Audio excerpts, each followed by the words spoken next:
Well, let's unpack the security situation in the country. Joining us now in the studio is Jerry Chukwueke, a political analyst and the former chief technical advisor to the Imo State governor. Thank you so much for joining us on the program. Well, thank you very much. I'm happy to be here. Thank you. Well, while the federal government of Nigeria says it's working with, the security chiefs in northern Nigeria, we've seen this latest kidnapping, 25 girls from a government school. How does this reflect on the Nigerian government? And how especially will this impact, the U.S. president's decision on military intervention in the country?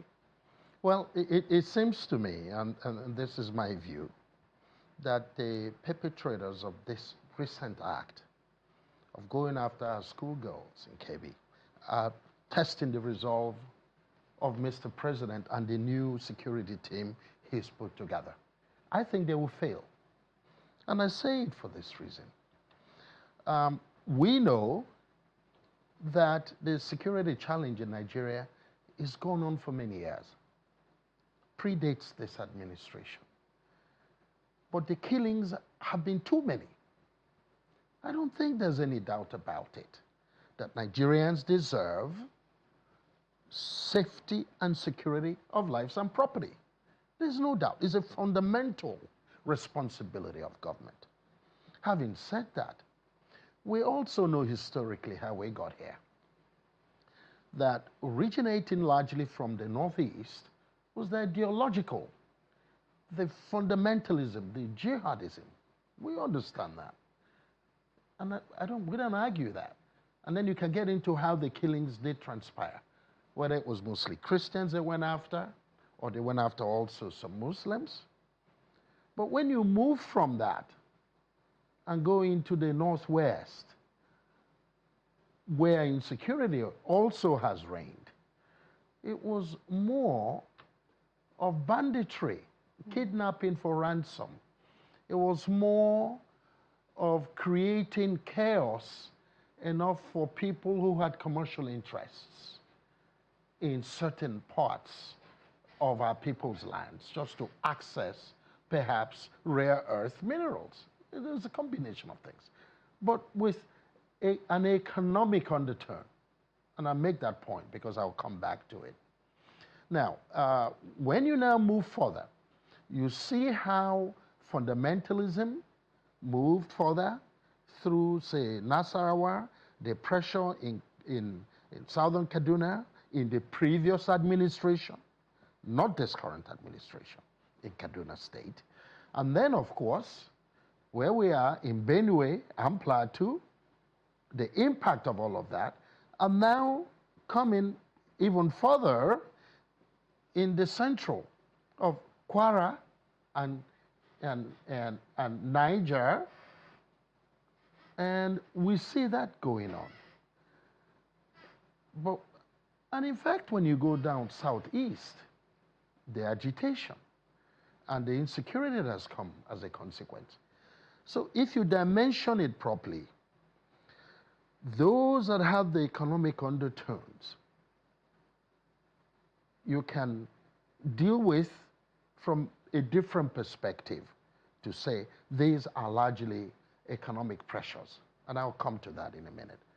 But look, the killings have been too many.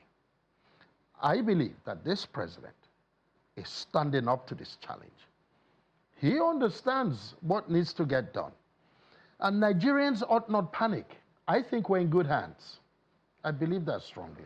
So how would you, how would you suggest the Nigerian government's response to this, especially in light of the global attention the security challenges has I get it. Now, garnered?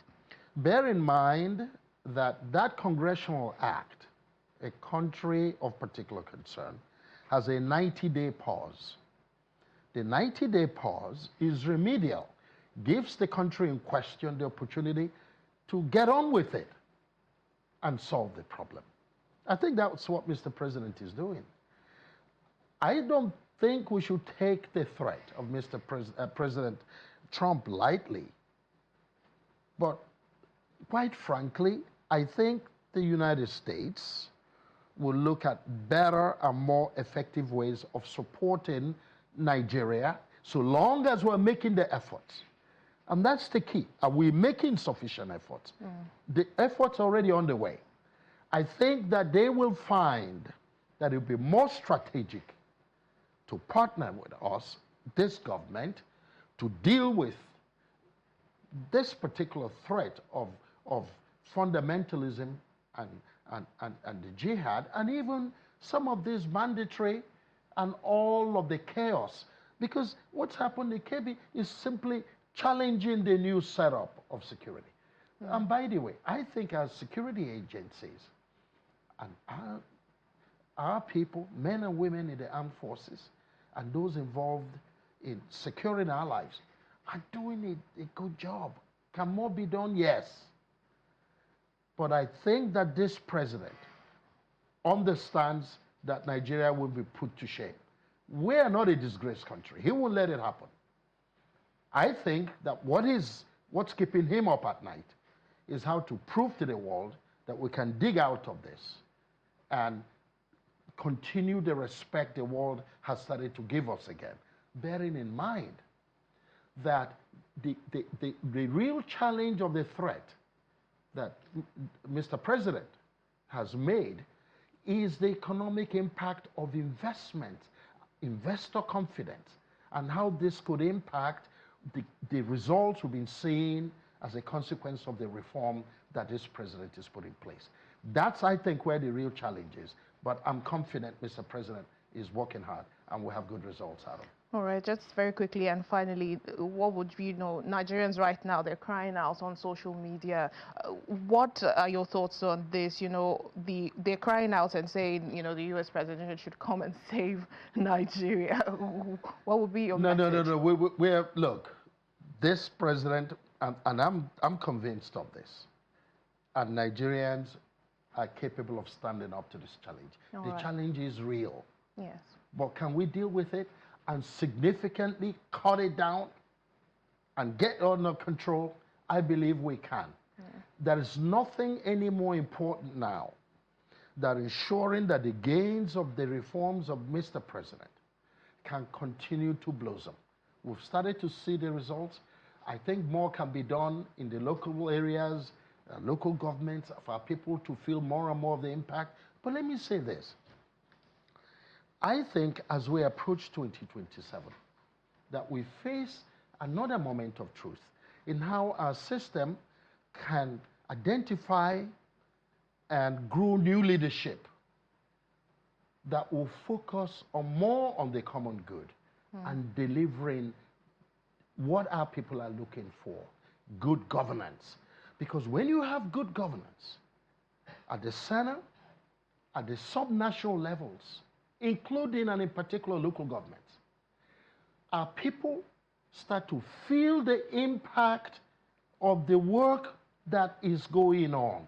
More jobs, power supply, more health care and education, okay, more water, get jobs, get food security. Let our people feel the impact of these reforms more. The busier they are, the less the criminality, the less the agitation, and I believe improved security. So good governance is a key factor in it. And I think that 2027 presents even an important opportunity in that regard. Thank you so much, Jerry Chukwueke, political analyst and the former chief technical advisor to Imo State. Thank you so much for joining us. Thank you. Very glad to be here. Thank you.